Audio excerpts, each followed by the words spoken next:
And right when we go live is when something goes click and the camera goes funny.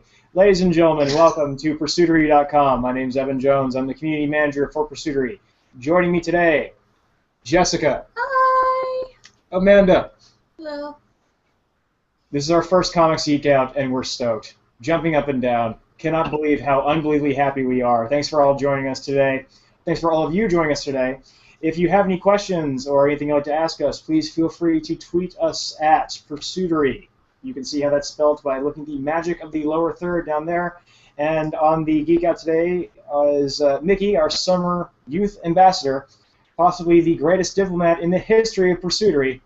And we're very excited to be here. So I have a very long introduction planned out, but the presence of doctoral candidate Amanda Kennell from the University of Southern California, which is a school of some kind? Yeah, I'm pretty sure it is. Okay. I'm sorry, I have no good fault. I was thinking of a joke and I don't have one. I went to the same place, but I'm not as smart as her. But she was good to join us. So first off, a huge round of applause for Amanda coming out. Huger for Amanda coming out. So I want to make sure I get the intros right for everything. But also joining us, as I previously mentioned, is Jessica. Haven't seen you in a minute. I know, I've seen you in a long time. Yeah. We used to work together in a different place that didn't look like my apartment. And there you are. So I want to go ahead and note, if you did have any questions, we were going to do the Twitter thing at the top end of the hour when we go to the audience questions. And so just tweet us questions at Pursuitery, and Mickey, in her infinite wisdom and tactical skill, will field them as best as she can. And by that I mean with insuperable speed and deftness. Get it? I'm talking like a comics guy? 'Cause... All right, so I'm turning on the chat here. If anybody has any questions during the Geek Out, please feel free to use the chat. And I'm going to read your bio because it's fascinating. Oh my goodness, you're going to read it word for word. Word for word, we're going in. No. And let's just guess which parts of it I made up. Okay, go for it. All right. So we're going to talk movies, comic movies, we're going to talk comics, and a little bit about comic studies. Because both of you studied comics at the master's level, yes? Bachelor's and master's. Bachelor's and master's level, and you're currently studying comics as part of your doctoral studies, or yes. A little bit? Mm-hmm. So that's fascinating, and so this is our first comic studies Geek Out as well. We doubled up. See, that's what we try to hit all the bases. Make it a home run. So, okay, so anyway, I've got the world's most epic bio, so I'm going to go ahead and try and read this here, assuming that I can read on this exciting Friday afternoon. Jessica is currently writing for The Realmcast. She also acts as the co-host for the Kaiju Kingdom podcast, which means we're going to talk about Pacific Rim for at least 35 minutes today. Next week she will launch... Next week, yes, correct me if I'm wrong, you've got a website launching next week, 2 websites. Yes. She will launch www.thecomicbookgirl.com and www.girlongeek.com. Mm-hmm. She also writes for boomlabs.net. So it's like 4 of your 5,000 credits. Jessica's been collecting comics since the age of 3, and there is no company that she does not read. She majored in comic studies at a Big Ten university and spends her time spreading the word that comics are not only a passion, but also an art form. I didn't realize that was 2 words. How awesome was that? Also an art form that should be taken as seriously as the Sistine Chapel, which was painted by, of course, one of the Teenage Mutant Ninja Turtles. Yes. It would have been good if I didn't butcher that one word. So Jessica's also an avid steampunk lover, Sherlockian, Whovian, Trekker, follower of the Force, foodie, taxidermist, bibliophile, archer. Didn't realize you were an ISIS. Congratulations. Ancient weapons enthusiast that is obsessed with robots, motorcycles, hot rods, hockey, finding the Loch Ness Monster, and watching bad sci-fi creature movies with her 3 dogs. Thank you for joining us today. Amanda Kennell is an excellent researcher, analyst, writer, and public presenter about a number of topics. And your current research, I don't want to undercut it, is centered around Adaptation. Basically. adaptation. Across different media, different languages, different cultures, but mostly focusing on Japanese contemporary popular culture. Okay. You recently presented at the Anime Expo here in Los Angeles, yes? Yes, on Alice in Wonderland adaptations. Very good. I actually attended that. I attended that panel, and I'm going to say if you have a chance to attend a Amanda Kennell panel presentation. I confused Kennel with panel. If you can see one of her presentations, they're great. Also, you're a fine panelist yourself. I've seen you at Kamikaze, Jessica. Yes, I saw you sit in the back. You tried to hide. Evan tried to hide one time, but I saw him in the back, and I called him out Publicly in front of like 50 people when you should have been talking about Pacific Rim. No, I was talking about something else. I called you. You actually did. You did talk about Pacific Rim, though. It had just been announced. So we're gonna kind of do just a general roundtable. And again, if you're watching live on the internet, thank you so very much. We do appreciate it. Please submit your questions to us via Twitter at Pursuitery. It is going to be a jam, a comics jam, as it were. So let's go ahead and get into it. And please feel free. Don't let me do all the obnoxious talking because we've already got our limit here. The Evan. How are you doing? What are you up to? I'm doing good. I'm very excited for all the comic book movies that are coming out. And you and I had talked recently about how in 6 years there's going to be like 30 of them. I'm both excited and like milking the market dry. I feel like people will be tired of it. Do you know what I mean? So I'm excited and yet I'm not excited. Cautious, I guess.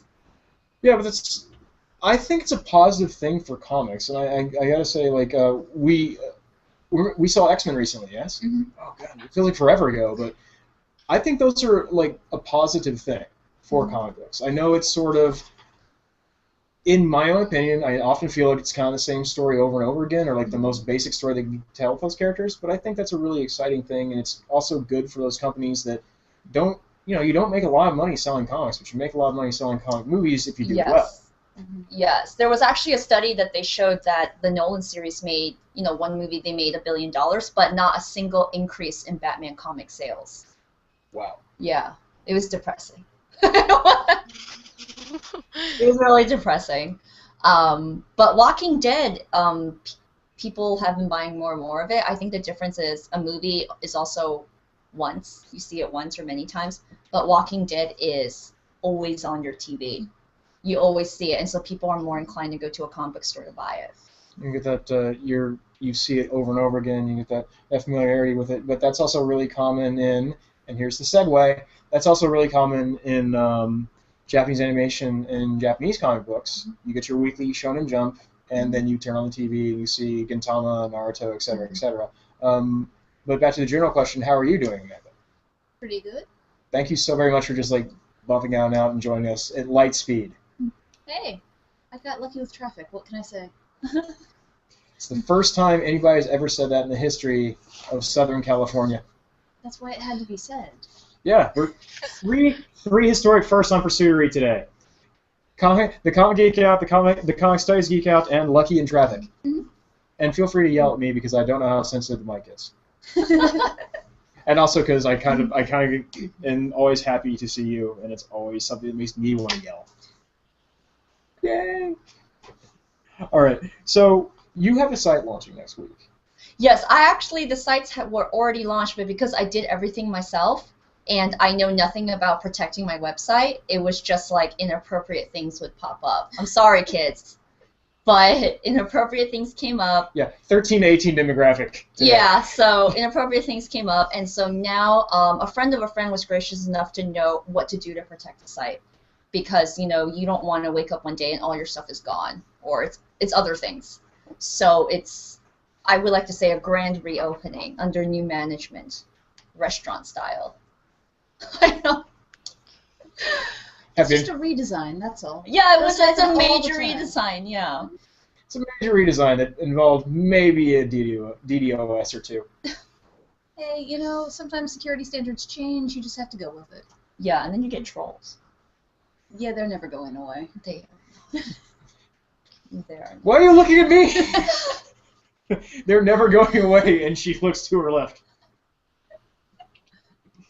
It's part of what I do. I'm nice. I just don't sound like I am ever.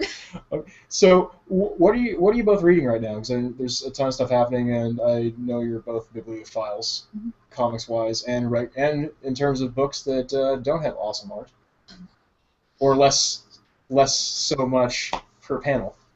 I think for books wise, because they announced recently, it's going to be a show, I guess in a series, but the Dragon Riders of Pern. The Dragons of Pern. Like, it was a long, epic. Do you know what I'm talking about? Yeah, I the read this fantasy. when I was a kid. Yeah, so I'm rereading them because I don't want to be caught off guard watching the show. Be like, I don't remember this character died. So I want to reread it. Nice. Quasi spoilers. So I was like, what? So there's those, and I was also reading pretty much. If it's not horror related, I don't read horror. I'm sorry, people. I'm sorry, Walking Dead friends. You're like 6 feet away from the horror shelf. I didn't even look over there for all your stuff. It's like an entire zombie section. But pretty much anything Marvel, DC, Valiant, IDW, Dark Horse, smaller companies, Third World Studios, I pretty much read anything. If it's sequential art format, I try to read it. So I spend a lot of my Wednesdays reading, because Wednesdays is New Comics Day. So I'm really excited. That's when stuff hits stores, right? Yeah. It's Wednesdays. Yeah, I don't know if it's the same. No, for manga's different, but comics. Okay. I don't read many comics, but I know it comes in on Wednesdays. Yeah. But yeah. So what have you been reading, Amanda? Well, the fun part of grad school is that you get to read some stuff that at first perhaps does not seem exactly similar to, say, comics. So I've been reading about women and women's literature in 1970s South Korea. It's really fun times. It was not a good time for women in South Korea. But then I've been reading Helter Skelter, which is by Okazaki Kyoko. And then because of the new Sailor Moon relaunch, I've been rereading those comics. Because the first time I read them under the original translation, they made more changes than I remember them having made. The new translations are a bit more accurate and eye-opening. Did they hold up to what you remembered? Because you know how whenever you read something from childhood, you're like, this was crap. Why did I love this? No, it's actually, in some ways, it's quite better. I was okay, surprised. that's yeah. good. No, it's still it's a classic. It's a good thing for people to read. The series is a good thing for people to watch, although the quality level may not hold up over the years as well as other anime do. But definitely, the series is much better than I remember, in part because, you know, back when they originally released it in the U.S., the anime was very changed. For example, there's a pair of lesbian lovers who were made into cousins. And that was a thing. And the last season didn't come out here either, right? Yeah. And several of the movies, I believe, as well. In the new re-release, times have changed, and Americans are a little more capable of accepting that sort of thing. So, they're back to being lovers, among other changes. Right. Okay. That's a whole lot of stuff to cover. It seems like I think one of the coolest things about when you think about like comic books, and for me, is that there's an element of danger to them, but also that the best ones I've read I can go back to over and over again, even as my life changes, and I can notice new layers and new pieces of that. So you're saying you're getting that from Sailor Moon. You're rereading it. I am. The only problem with saying that is a straightforward change is just that I did see them in a fairly mediated way the first time. I actually watched some of the anime fan subbed, but even there, the anime was made more open to younger audiences, I think, than the comic was in many ways. For example, the main character, she falls into bed with her boyfriend much quicker in the comic than she actually did in the anime. Right. So they change it up a bit.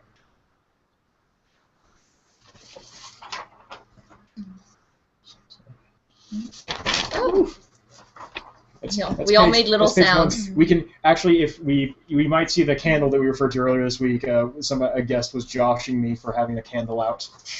I was gonna move on. That's talking about all-time favorite comic books. We actually got responses. We were saying how when private for the Geek Out, we were debating the Batman Superman question because we actually got here really early. Because we were trying to avoid some traffic stuff, and then we had like an hour and 45 minutes to talk about Batman, Superman.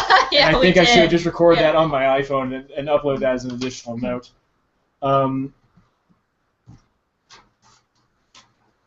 What were your Sorry, thoughts? something came in on chat. Oh, okay. Don't leave me. Just acknowledging a note from somebody in the Geek Out. Thank you very much. I do appreciate that. Yeah, Batman Superman. I'm stoked. I'm cautiously optimistic about Ben Affleck. No, here's the thing, because when he's in it to win it, he's really good. Argo was pretty good. The Town was great.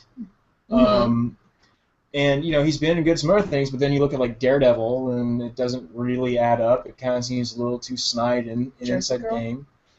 Was Jersey Girl, right? With Liv Tyler? What, no, wasn't that the singer, Jennifer Lopez? They're both. Oh, there was they're both. Can't pronounce Gigli. That's Geely, but Liv Tyler and Jennifer Lopez are in Jersey Girl. Yeah. Not much of a superhero film. Yeah. I can't say I've actually seen it. Sorry. Yeah, but I think he can knock it out when he wants. I'm more so nervous about the fact that like the bigger the show is, the more. And this is just it's a pet peeve gripe, not a big deal. But the bigger like it needs to be as far as like how much money they're going to invest in it, the kind of broader the story is, so you don't get all that specific stuff, because you've got to have everybody on Earth want and need to see that film. So it's the fans' dilemma, like, hey, this finally exists, and then it's like, oh, it's kind of basic, and it's kind of the basic part of the story, et cetera, et cetera. So that's one of those funny things where I kind of worry about that, like. But then I hope they're going to throw enough bones in there to make it worth my while. But I think I'm actually cautiously optimistic about the idea of Ben Affleck as Batman, because I think when he really tries and pull off, like, because he was haunted and kind of run down in the town and did a really good job in that film. I don't know. What are your thoughts? I actually was going to say, like, you were saying how it has to be for a broader audience. I call it the grandma test. Like, your grandmother has to be able to go to this movie with no previous knowledge and know what's going on. But the thing is, like you were saying, with fans, though, we have specific knowledges, like you're fans of a manga or anime or a Western comic, then you want to see certain things. Because my mom's going to know who Lex Luthor is, kind of, as the bald man, but she's not going to know who Brainiac is. She's going to have no clue, no idea what's going on. But then, like you said, with a bigger budget, broader audience, you want to make sure that everyone knows, so it might be kind of a generic plot. I am optimistic for it, because I saw the teaser at Comic-Con. I know some people didn't like it. I personally really liked it. I think my only issue is Ben Affleck, to me, is well-known enough. So when I see him, I'm not going to see Bruce Wayne. I'm going to see Ben Affleck. Because, it's like casting a Bond. They didn't go with someone super well-known. They kind of went with Daniel Craig, in which some people didn't really know who he was. So when you watched it, you kind of got like a little blank slate. But, I mean, I don't know. I'm hopefully optimistic for it. On the other side of that, though, if you see the Batman thing, doesn't the Batman, the suit and the cowl, doesn't that trump all the character things? So once you see Batman, actually looks good. He's got. I'm just wondering, like, that would trump like the that person's playing in expectations, because like all of a sudden it doesn't matter because Batman's a bigger thing. It's not like he's grafting himself onto Batman. Batman's grafting himself onto him. Kind of, yeah. I could see your point. Yeah. It's just not good. How you? I'm much more interested and looking forward to seeing what they do with Wonder Woman. Yes. Did you see the her costume? Yeah. The picture. Did you like it? Oh God. Okay. No, I'm hopeful. Was it too dark? Well, they're going dark with the film. That is true. I've seen the stills for, I think, all three characters now, and all of them, the lighting is dark. There's shadowy. They're depressed. Yeah, they really kind of are. They're superheroes. It's intense. Yeah. Kind of. Not all of the superheroes are depressed, though. That's true. That is true. I want to know where they go with Wonder Woman. That's what I'm looking forward to. Yeah. What do you think? I liked her outfit because it's really hard for me, I think. Some people, I think on comic, it's one thing to see her in like a one-piece type, but then on screen, I think what a lot of people don't understand, that what looks well on print doesn't translate well on screen. Like Galactus, he's basically a purple dude with a tuning fork. Like, there's only so much you can do into a movie. Hey, when you're a purple dude with a tuning fork and you can eat universes, you don't have to be jumping up and down and do all this fancy stuff. So, but I actually liked her because she's an Amazonian warrior, and and I know a lot of Xena fans didn't like it because they thought it was copying off of her, but I think it's better where she looks gladiatorial, than her looking too bright and colored or star spankly, and then people won't take her seriously. Yeah, I think it's more important that they take her seriously. And with costumes, I mentioned Sailor Moon earlier. That anime, the original one, was famous for the magic skirts that the girls wore. Oh, okay, What would happen is they would try and kick somebody or run, and the skirt would be significantly, clearly longer than when they were standing still. Okay. It would magically grow so that they weren't flashing the audience, basically. You can do that in an anime. You can't do that in live action. No, you cannot. So I mean, it's the same with comics and live action movies. You've got to tweak the costumes sometimes. Yeah. So that we don't flash the audience, because we want a PG-13 rating. Yeah. Yeah. Or they'll have to smooth out details or something. Yes. There's I still think it's one of the greatest lines in X-Men. What should we be wearing? Yellow, blue and yellow. Yeah. Yeah. That's a very solid point. I'm looking forward to it, and I think it'll at least be worth the 2 hours, even if I don't enjoy it, and they can then make fun of it for a month. Like I've done certain other films that we talked about for 30 minutes today. So, as I've mentioned before, both of you study comics academically as well. I want to talk about just a bit of the background of studying comics and how it came to be part of what you're currently doing, and then what you actually undertook while acting as a student. So, just a brief background, if you will. I went into it because I figured if I was going to spend for bachelor's 4 to 5 years of out-of-state, hard-earned parental money from my parents, it better be in something that I love and that I might use in the future. So the university I went to was really great because they allowed you to do PSP, which is a personalized studied program. So you get to kind of make your own major, and you can also be able to kind of take classes at another college, like University of Florida, but those will count as credits towards your major. Of course, you have to follow certain guidelines. You still have to take science, mathematics, all that. But I wanted to at least do that. I was told that I would never make a living out of it, but see who's laughing. But that's kind of where I started, because I grew up collecting comics, and I figured I wanted to do something that I loved, no matter how many people told me it may or may not be useful in the future. But if you're going to spend that much money, you might as well learn something that you love. How about yourself, Amanda? Well, I started off interested in anime rather than comics, but I decided to when I got to college, I just wanted to take courses about Japan to learn more, so I knew what I was seeing in anime. And that turned into a degree in East Asian Studies. And I went and worked off in the political world, I guess, in Washington, D.C., in different non-governmental organizations for a while, until I went back and decided to get a master's degree. And I still wasn't sure, like you were saying, that I could actually make a career out of this. Yeah. So I thought I'd sort of dip my toes in, just do a 1-year master's and then see. Well, I got I decided, I can do this. And that led me to come to USC. But in the process, I found out that you can't just study anime, you have to study manga, and you have to study dramas, and you have to study everything else, all the other media going on in there. So now you're an elk. Yep. Is that what they call it? East Asian Languages and Cultures. Yeah. Elk. Well, I started in East Asian Studies, then I went to University of Pennsylvania's ELC, as they called it, which is East Asian Languages and Civilizations. Now I'm at USC's East Asian Languages and Cultures, and they call it ELAC. Oh, got it. Yeah, it's all Japanese studies. Whether you're an elk or an ELAC. Pretty much. That's right. So you passed your quals, so you're now into the candidate phase. Yep. Now you have to write a dissertation. Oh, I thought they blindfolded you and came at you with a sword like they did. No, that's what qualifying exams are. Oh. I'm past that. Oh. I'm cushioned up and good to go. Okay, so you're out of Madripoor and you're back hunting down the Silver Samurai. You could say that. I was just pulling really hard for a Wolverine reference. It's been so long. So I think you and I have something in common that like you've read Japanese language comics as well, yes? Mm-hmm. Yeah, and I think it's really interesting to look at. Have you read any comics in foreign language? I know you're polyglot. Yes, I do. I do a lot because like Tintin and Tintin and a lot of Judge Dredd is British, so that's not foreign language, you guys.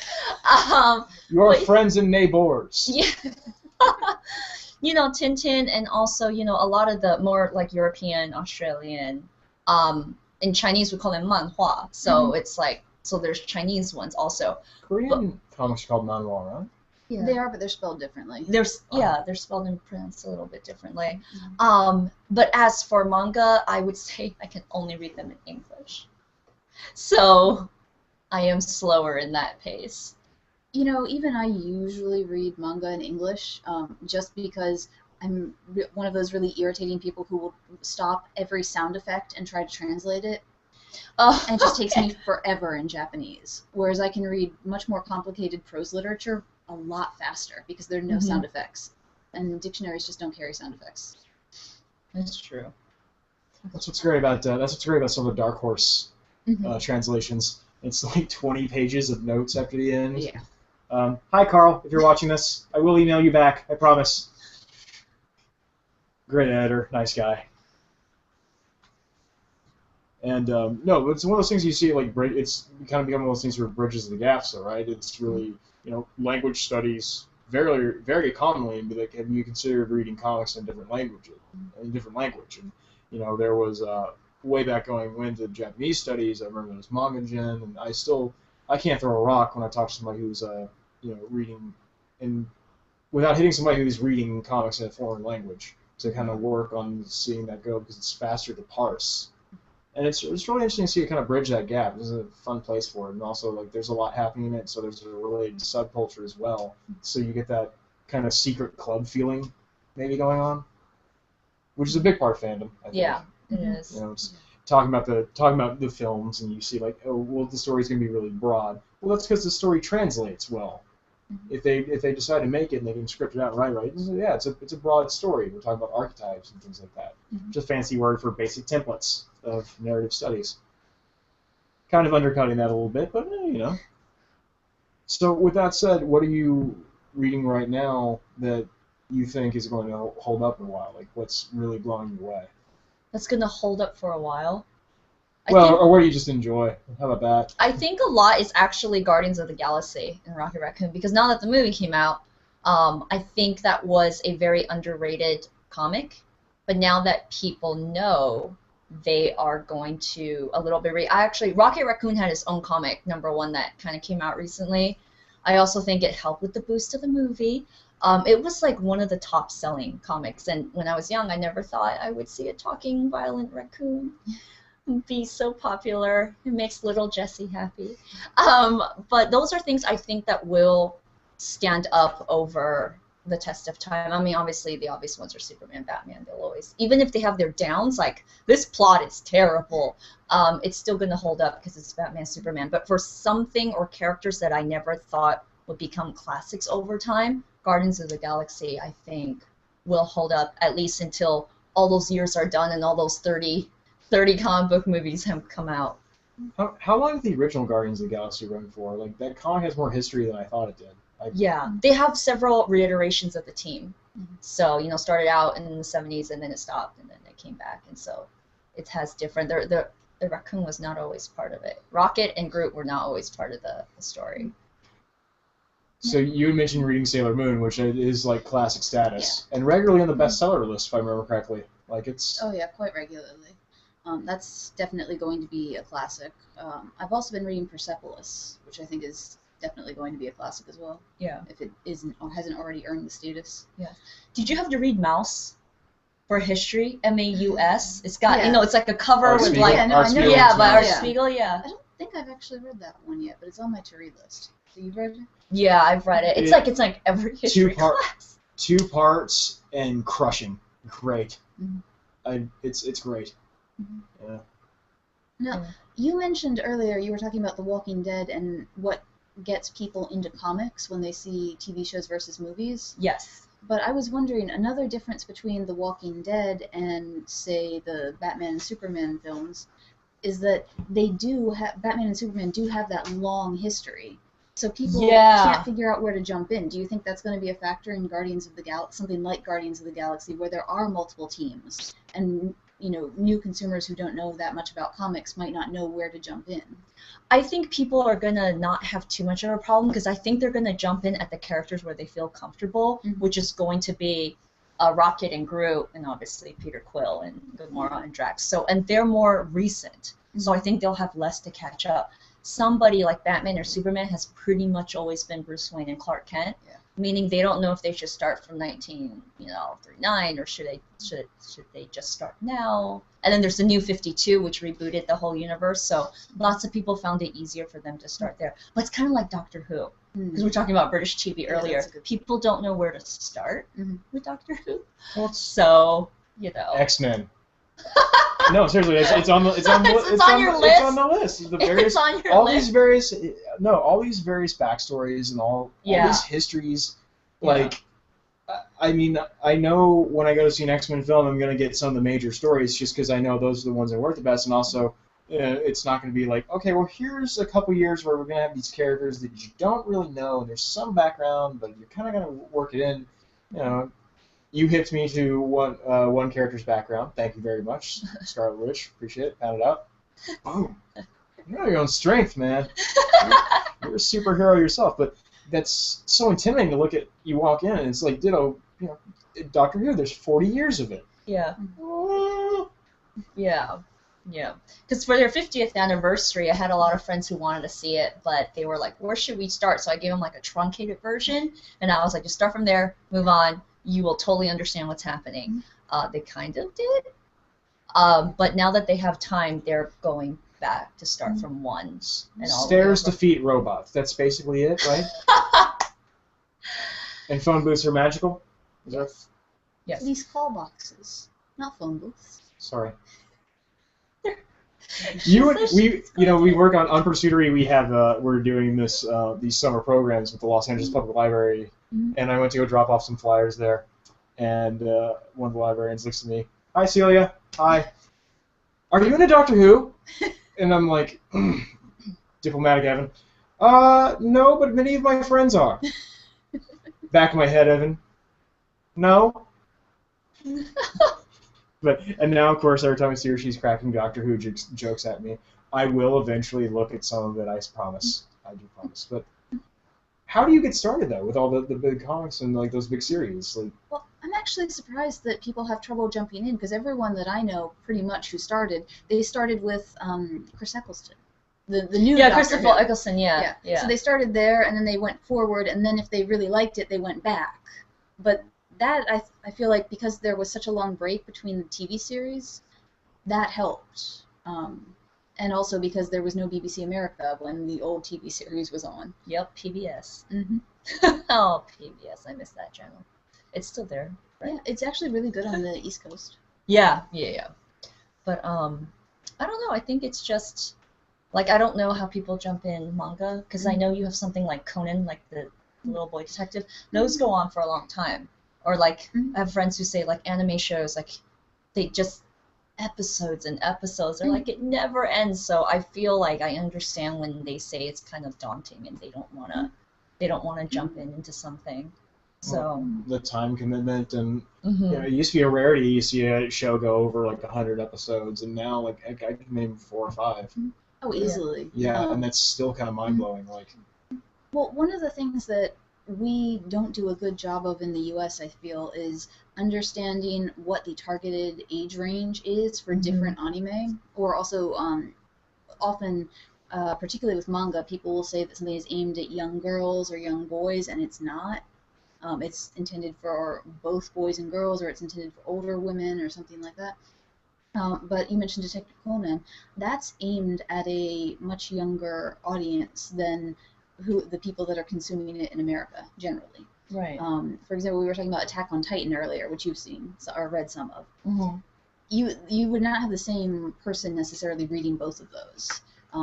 If you did, it would be because they had read Detective Conan when they were younger, and they just read it for the nostalgia factor or something of that nature. Yeah. If you look at the anime that are aimed at older people, much shorter, generally speaking. Okay. So it's, if you want something like Princess Tutu, which is a ballet-themed anime, which is way better than its name sounds. Its name is horrible. I'm so sorry. How dare you speak It's against like Princess Tutu? It's like Kitchen Princess. You're Except like, Princess what Tutu the? is really good. Okay. I've seen yelling matches start her Princess Tutu. They're fans. They're fans. It's, I've looked into all the ballet references of that series, and it's insane how much detail and research they put into it. It's really well thought out and put together. And it's 26 episodes. A lot of the best series are 13 or 26 episodes long, and then they die. That's it. They're planned to have that much time, and they're done.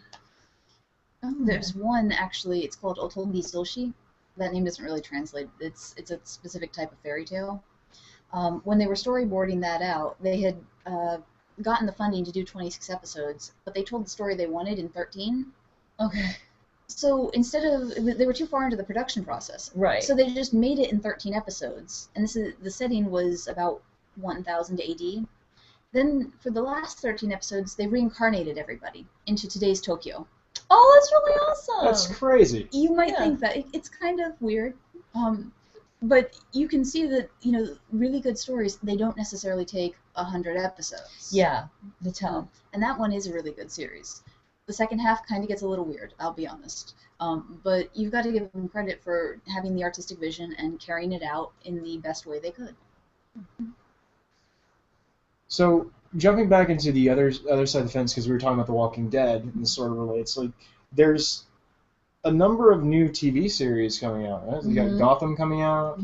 Flash. Yes. Yes. Agents of S.H.I.E.L.D. is continuing, yes? Yes. There's iZombie, Constantine, obviously Walking Dead, and they have, there's several more, I think.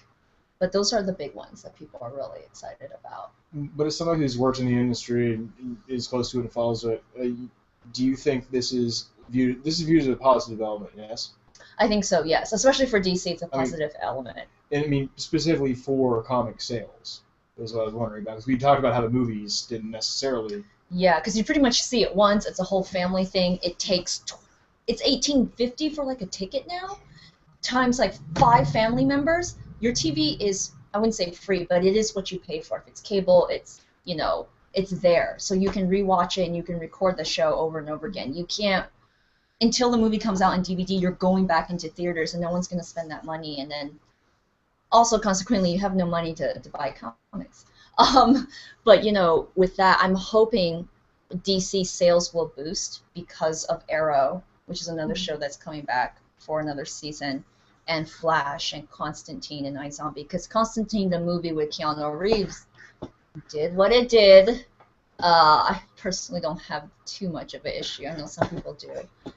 But I'm hoping, with shows on TV, they're constantly reminded week after week, hey, this thing exists. Maybe one day we should just go out and buy the comic on a Wednesday. Yeah. And I don't know if that's the same with manga and anime. Manga consumption is particularly strange, really, in Japan, because they get them in the weekly magazines where you have a multitude of series. So it's not really clear how often you get, say, of someone buying an entire magazine for just one story. Yeah. Because they're relatively cheap. You could.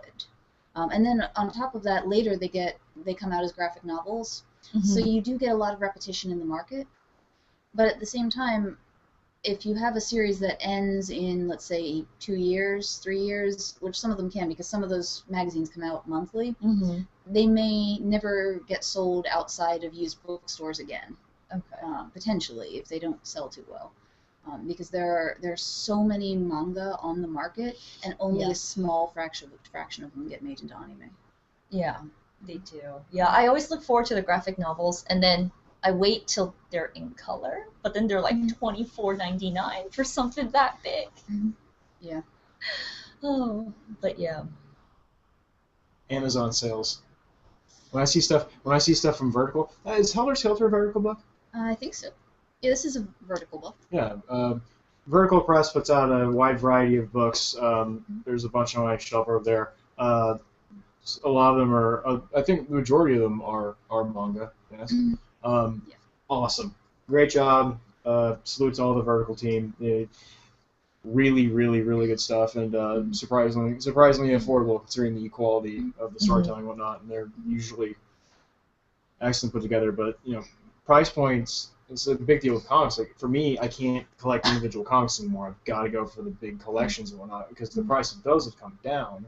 Yeah. I've got a couple of the essentials books over there, but I can't go in and like buy single issues. I also, storage space. Yeah. Yeah, and manga in the U.S. had just a strange history because when Tokyo Pop was around, they were getting quite cheap.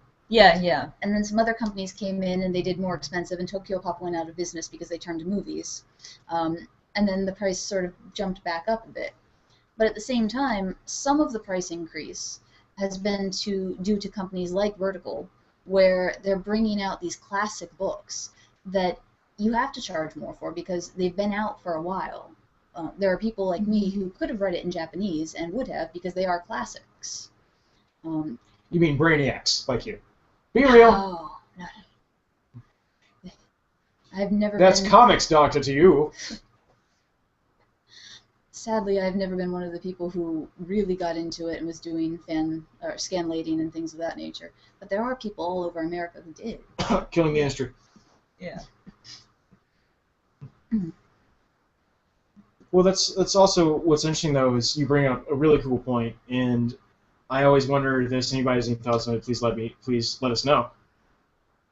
Comics aren't necessarily an archival medium until a certain point. Like when you get that collection there, and it's on good paper. Paper degrades after a couple of years. Like look at an old paperback; it turns yellow and it's busted up, and there's a reason you can buy them for a quarter from the library after a few years.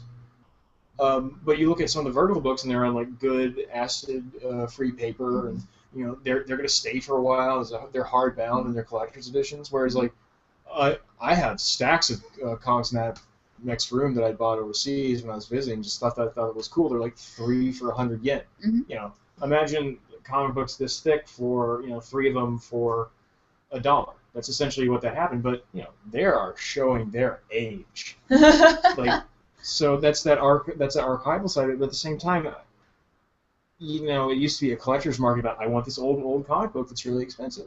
You'll go to a lot of great comic stores in LA, something like Meltdown, and you look at their best collections of stuff, and you'll see those comics going for like $500, $1,000, and it's just like, wow, that's amazing. I'll never do that. But then you can walk over and get the graphic novel collection of it and start from there and get the whole story. Where I don't really see that with Japanese comics. And I think it's a whole different market. Yeah, it's difficult in part because a lot of them remain in print. And there aren't any real changes between later printings and earlier printings in America. In Japan, you can get differences in printings quite easily. But in Japan, they're very, very disposable. One way to read these manga magazines that I mentioned is just to take a ride on the subway and look at the racks above all the seats because people leave them there. And those can get passed around through lots and lots of people. And there are actually homeless people who, as their way of living, will collect those and resell them for $1. Oh, it's really interesting. So it's definitely, they're being consumed at such a mass level that you can't have a real collectible market. What you can have a collectible market for are these things. They're signboards. They're just square, and you can go to an author signing, and the author will draw a little picture and sign it. Or you can sometimes get giveaways with the magazines. So some people will collect those kinds of things, and those are series and artist specific. Do they? I want to word this right away because it's a really interesting question. I know we see it in American comics all the time. Do we think that you can remake a series over and over again, have like some iterations of it, and still see like the power of that to transcend time? Do we think any new series are going to be remade in like 20 years for like a new generation? Like I'm wondering about how that is right now because we're in such a time where there's still a ton of stuff coming out, but we'll get the movies that are very broad and very accessible because they've got to invest so much money. I'm wondering like in 20 years, are comic book films going to look like they looked like now? An example being Spider-Man. You know, they remake it mostly for rights issues, if I understand, like ownership issues. But you know, there's not a huge jump between the Tobey Maguire era Spider-Man and the Andrew Garfield era Spider-Man. And I wonder if we're going to see that repeat over and over and over again. I think are you asking more for comics or for films in terms of their series being remade? I muddy that question. It's a good point. I kind of screwed that question up. If you look over, you saw my bookshelf earlier. Yeah. If off camera where nobody can see it, I have a whole wide stack of books, and I got a bunch of my Batman comics. And the thing about Batman is that a lot of the graphic novels that come out, they're slightly different versions of Batman. Yeah. And yeah. I'm wondering if characters are coming out now where we're going to kind of see that, like every generation is going to have a stamp. I think so, because as Batman has changed throughout the years, in the 50s and 60s, he was very big into fighting weird, like, space-type alien. I don't know, it's a lot of weird sci-fi crap. But it's also because... Language! I know, sorry. But also because at the time, we were very big into space exploration. And as, you know, reflected in the 80s and 90s, there was a lot about, like...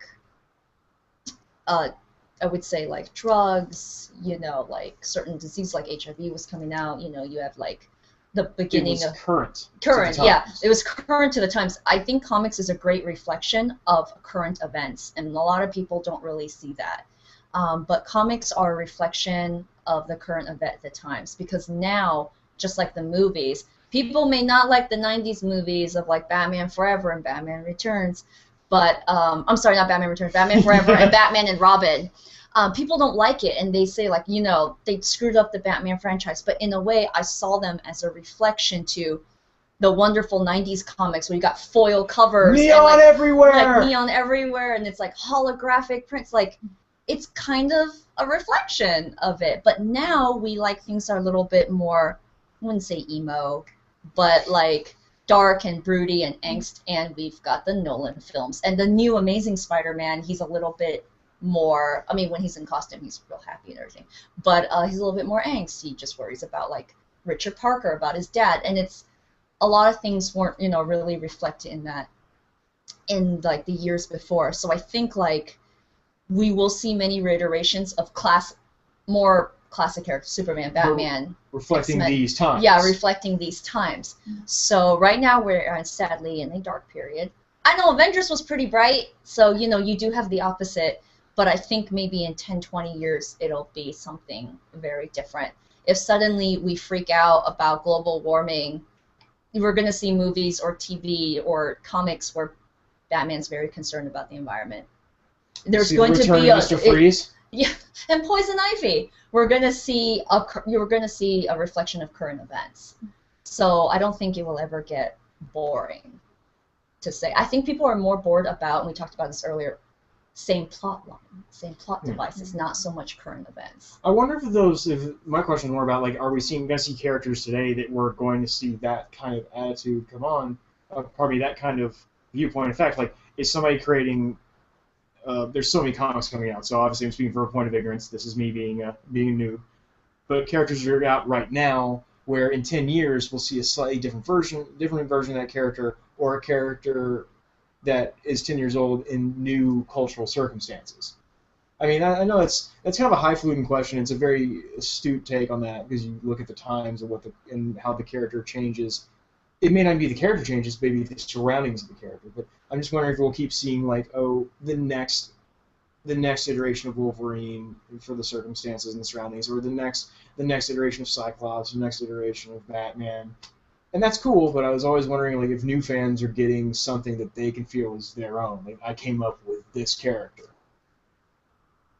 I realize it's more philosophical than not, but... Well, I agree generally with what Jessica said about changes in time. For example, we've got questions of government overreach coming up in a lot of recent superhero films. But as the films go on, we are bringing new characters into the fold. 20 years ago we had Superman movies and Batman movies then too.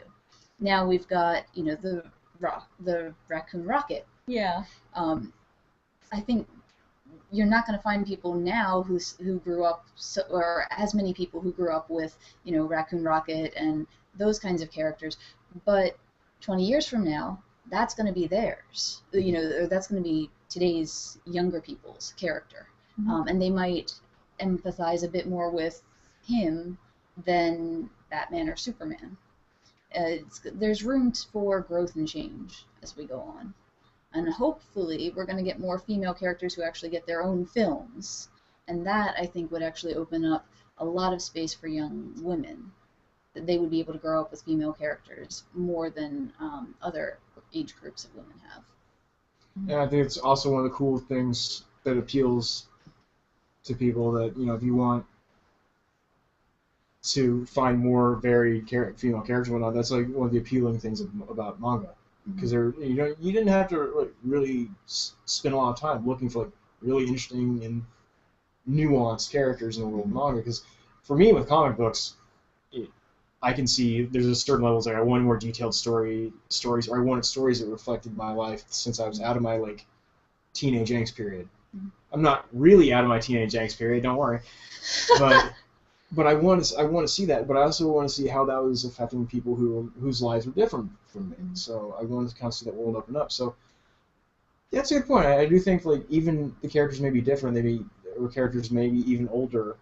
They could possibly be adopted by a generation who they don't have a Batman, but they'll have, say, don't laugh because don't let the film discount it. They'll come across Ghost Rider and go, wow, I'm totally into Ghost Rider.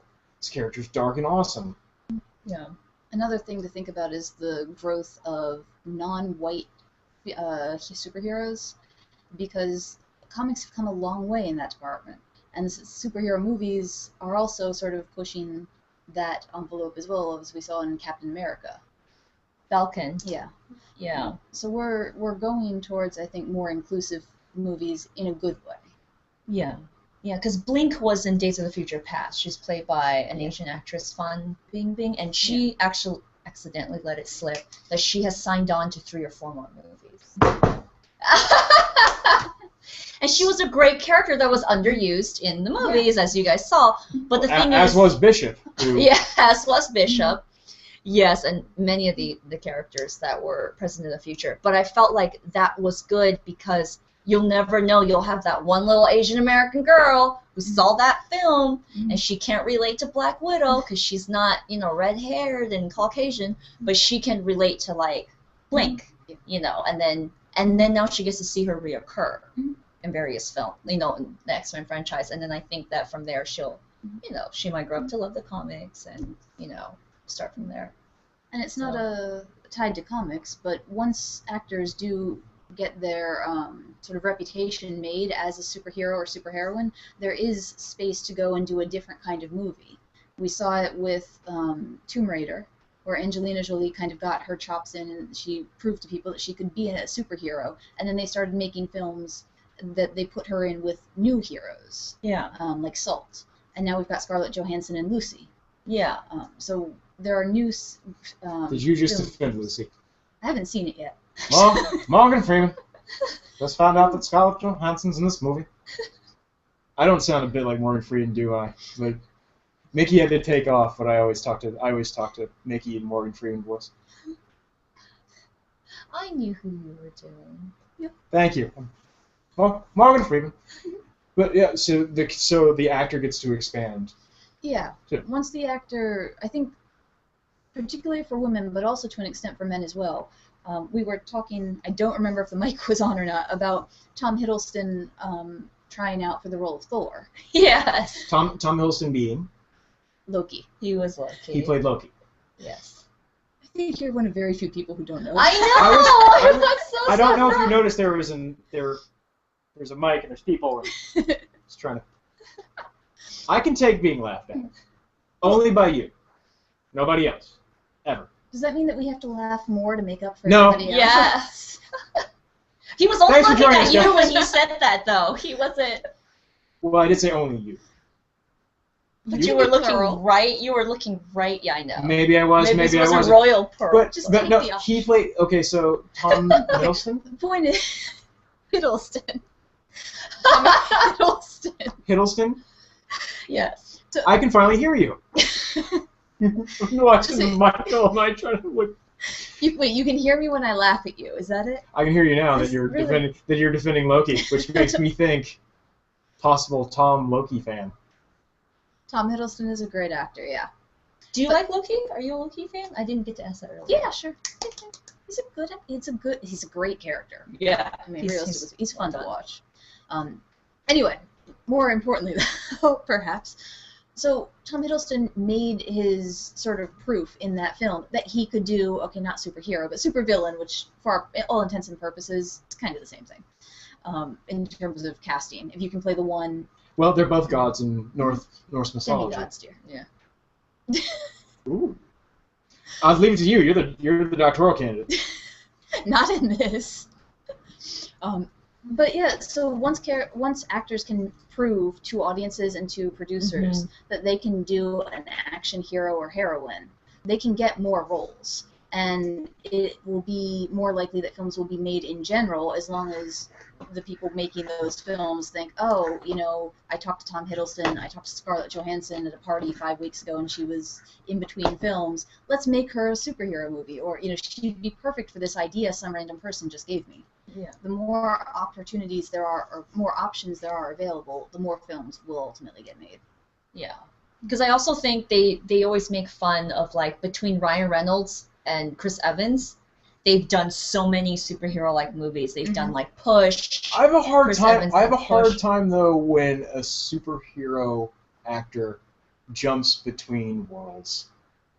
Because he was Ryan, you're killing- either Deadpool or you're Hal Jordan. Now, that brings up a different question, though, because what do you guys think about having two different Quicksilvers, or appearing to have two different Quicksilvers? Because the Avengers universe, with that one film that I'm not going to spoil, has older Quicksilver, and then the other, the X-Men First Class universe, has the younger Quicksilver, and Yeah. they seem to be or the studios have said that they're completely different. So do you think it's going to be confusing for audiences who perhaps have not read as much of the comics as the people in this room have, when you've got two different Quicksilvers? I think so. Because after Amazing Spider-Man, I was getting inbox questions about, I thought Mary Jane was Peter's first love, but then this blondie came by the name, well, they know Emma Stone, but Gwen Stacy, so I'm confused, like, which one is his actual love? And I thought he married the redhead. Like, you know, there was questions, because they weren't so sure. Yeah, and if you're a little rusty, like it's been a while now. I'm like, oh, I gotta trace because Yeah, so I think people will be confused. Yeah. Yeah, I think people will be confused. People already get confused at, like, end credits Yeah. for Marvel movies, so there's that. Yeah, well, they last 20 years. Yeah. We at the end of a certain Marvel film I won't mention. I had to turn over to somebody like next to us, and be like, "Can you tell me?" Because it's been so long. I was like, "I know that's something, but it's been a while." Yeah. So. Even with people who, and I shouldn't spoil the Guardians of the Galaxy film. Yeah. But the character who shows up in the end credits of that one, the people I was with, basically everyone in the theater was sort of going, "Who is this? Yeah. We don't get it." Yeah. And then I went home and looked it up, and everyone online was saying, "Wow, we want a movie with this guy now." And I was just so confused. No, you didn't want a movie the first time with that character that we can't name. Yeah, actually, after I looked it up, I realized I think I've seen that movie and blocked it out. Yes, so did I. Scarred me for life as a child. That and Roger Rabbit. Well, I guess the worst thing is we can't warn them about which movie it was, because if not, we ruined the end of Guardians of the Galaxy. I wanted to kind of move in a rabbit face because you're in a unique position of having worked in the industry. Right. And I want to say, because what advice you had for people that are looking to work in comics, because I know it's a field that's very varied, and there's a lot of comics coming out, and you can obviously make your own and whatnot. But it's also at the same time, like, print publications aren't doing as strong as they were 10, 15, certainly 20 years ago. So what advice do you have for people who are trying to get into comics at any level, in any way? To get in, I would say a lot of it is, they actually have a saying in comics is, once they found out how you get in, they shut that door. Because people get in through all kinds of ways. So whether they started out as press, which I did, or they were friends of a neighbor of someone who was like a famous artist.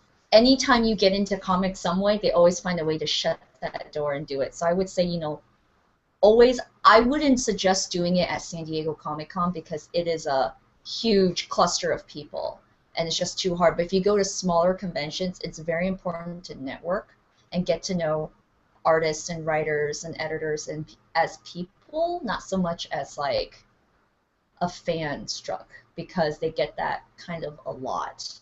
Because a lot of it is also, and try not to approach them during the convention because they're working and they're tired and they don't want to see 18-page portfolio, and they don't want to do that. You want to wait till afterwards where they're more relaxed. If you see them on the street or in a restaurant or a bar at the appropriate time, you want to go up and kind of talk to them, because the moment you see them as so high of a role model, you're already down here. But if you can admire and respect someone's work, but once Talk to them like a person. yeah, talk to them like a person, because once that happens, you are their equal. Because you never know, one day you might be their boss. So there's respect and love for their work, but I would say definitely networking is key, and always continue with your craft. Work on your art. Yes, work on your art or your writing. Vince Hernandez, who is over, he leads over at Aspen. Hi, Vince. He always does a lot of Facebook updates, and he really admire an artist who years and years and years put in a portfolio, and he kept going, look, I don't like this. This is constructive criticism. Finally, after so many years, he gave a kid a chance to do, I think, a cover, or I don't think interior art, but like the cover, because he's like, this kid really tried. He kept in touch with me. He never wrote back, I don't like you, you don't know good art, or anything like that. Or the yeah, but. Yes, yeah, but he actually just took it and he worked on it for years. And then he says, now the kid has his break. And once you start with Aspen, you never know. You might go to DC, you might go to Marvel. So a lot of it is being able to have a thick skin and really know, like, constructive criticism.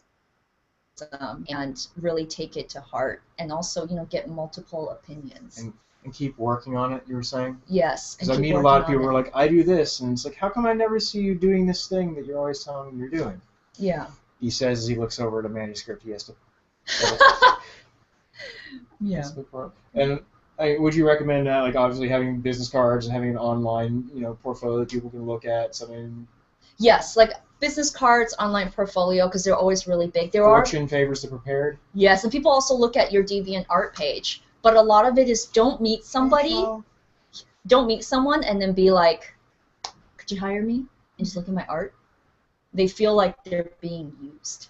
It's very much putting somebody on the spot. Yeah, people get asked all the time, and so you have to get to know them and really love them and care for them as people.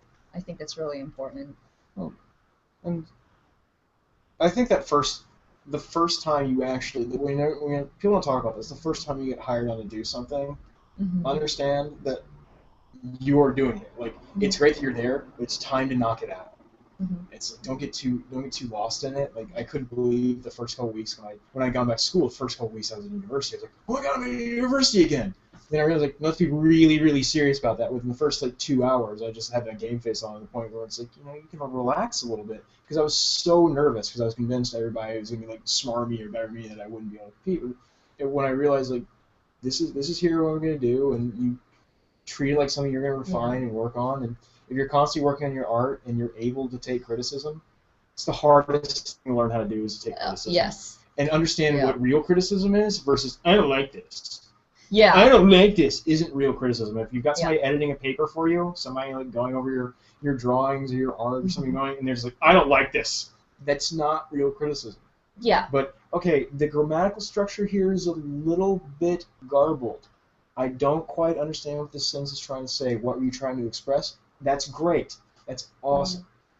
But learning how to take that's very difficult, because you're so much into it, and like Yeah. I think that discourages specifically a lot of artists. Yeah, it does.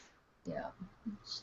So that's the advice for getting in, and network and be friendly and be a person. Yeah, because you never know. Because the person that you're friends with may be part of the janitorial staff that works at Warner Brothers, who gives you the recommendation to somebody else who goes to somebody else. Because these people are like, no, I only want to find Jim Lee, Jeff Johns, and like Brian Michael Bendis, at this convention. And they're so busy, and they're wonderful men, but they're so busy, and like you never know who you're gonna run into and be friends with. And also, they're not stupid. They're gonna know whether you really care for them or whether they just want you for a recommendation. You came across as fake, and you needed something from somebody. Yeah, they're gonna know. So yeah, you have to really love your craft. Mm-hmm. Advice, and on a similar note, I think when you're looking at studying comics and studying arts and cultures, like you're specifically in a really interesting position because you said I'm going to get a doctoral degree in this. Mm-hmm. Like, how did you know like this is totally what I'm into? Like, when did you have that aha moment? It was when I figured out that really it had nothing to do with the anime.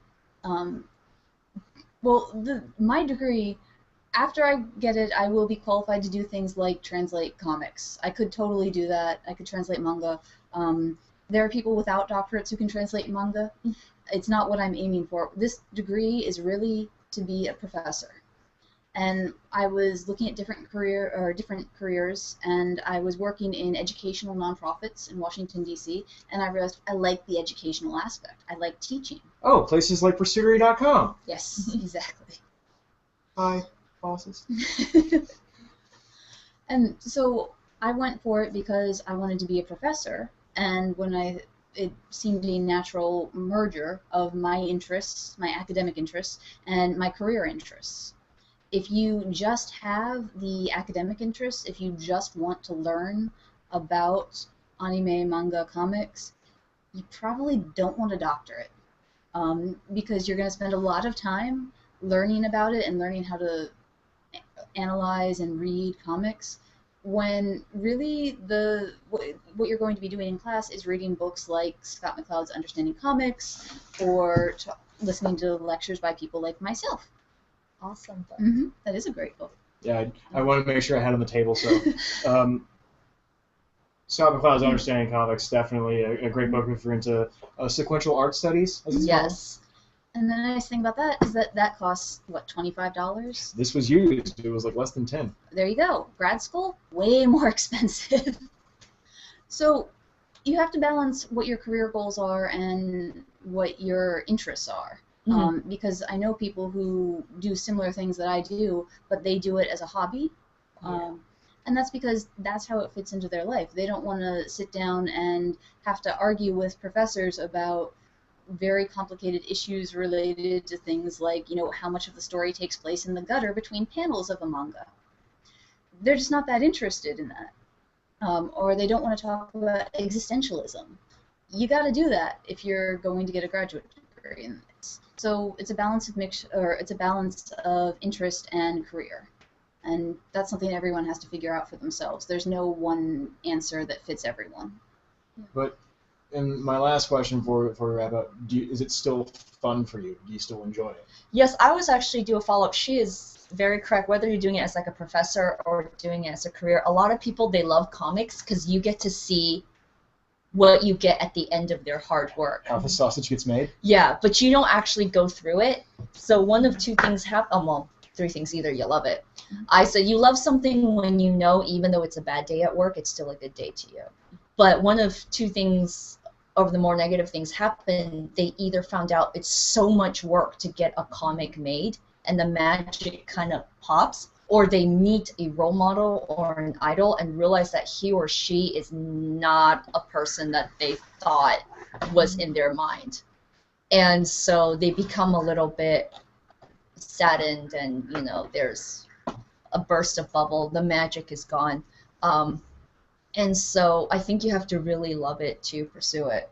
And I would say it's the same thing. It's like, just because you love kids doesn't mean you should be a teacher. Yeah, exactly. So, because that, like, you get to see the same kids every day. So you have to learn to really love what you do. Mm-hmm. Yeah. Is it still fun for you, though? Are you guys still enjoying it? Yes. Yeah. Very much so. I want to thank you so very much for coming on. It's been great to see you. I haven't seen you in a while. Thank you. So awesome for to hang out again. Yes. I was like, yes, we're going to have a host. And then you have to go and put it over the top and join us as well. Amanda, thank you so very much. It's always a great pleasure to see the both of you, and I'm glad you can join us. And I've learned a lot myself, so much so that I was silent for the majority of this. I want to thank everybody who wrote in with questions. We got to most of them. We got to many of them. I want to thank everybody who watched, of course, and last but not least, again, the both of you, putting it over the top. Really appreciate us joining us today on Pursuitery. Please check out the website at pursuitery.com. You have a variety of things to plug. I do not want to hold you back here. So you've got podcasts. You're writing a bunch of things. You're launching your website. We barely talked about kaiju, so you've got to come back and talk about giant monsters. Yes, I would like to talk, because you watched Pacific Rim. Come on. Watched it. I'm living it. They finally made a movie of my life. So we have to have a whole conversation with you, because I would love to know what you think on it, and also from your take, because I know that the Japanese people were so much fun. Do you know what I mean? They were Yeah. mixed on how they felt about it. Mm-hmm. But yes, no, for that, the Kaiju Kingdom podcast is a podcast that I do that is, I always get it wrong whether it's like bi-weekly. I'm going to say twice fortnight. 2 times a month. Twice a month. Twice a month it comes out. Chris Eaton is my co-host. He also works for Realmcast. So it's the Kaiju Kingdom podcast. That's find on us iTunes? on iTunes. We're also on Facebook. We're on Twitter, Tumblr. We also have the exact same Gmail for those who don't want to troll us in public. You can troll us privately. We will answer your questions. Encourage the internet. I do that. Boomlabs.net is a great place that one of my friends, Dean, is starting, and we put forth articles regarding comics and pop culture. Also, girlongeek.com and thecomicbookgirl.com. Please come to under new management. Hopefully, appropriate content pops up all the time. And so I'm sure you'll find out if it doesn't. I know. I'm gonna, I don't, because that wastes a day to go and try to fix it. Yeah. And so from there, also, you can Facebook friend me. Jessica, and all one last name is just the comic book girl. Please inbox me and let me know that we've virtually met through Pursuitery, because I feel bad. I want to differentiate you from like randos. Mm-hmm. So I don't know how many randos you get just friending you. So. My last name, impossible to find me. We are Legion. Yeah. Amanda, anything you want to plug? I know you're busy on the presentation circuit for a while. If people want to come by the Macadamia Conference or the Rocky Mountain Modern Language Association Conference, please do. And if you are not interested in modern languages, I totally understand. Are you going to be moderating or being on any more panels in the future? I'm going to be on a panel at the Modern Language Association. I'm talking about Satoshi Kon's anime films. And I don't know what's going on at Macadamia yet, but I will put it in abstract, so we'll see. All right. Well, thank you very much. That's the most cohesive plug section we've ever had. Really? Yeah, I'll go ahead and put those back at the front of the Geek Out too, so everybody knows, because we've run long. We've had too much fun. All right. On behalf of everybody at Pursuitery, and again, thanking the both of you one last time. Appreciate you joining us. Have a great weekend. Have a great evening. Have a great day wherever you are. Signing off. Good night. Good luck. I'm going to press stop broadcast now. I hope my mouse works. Maybe. See you next time.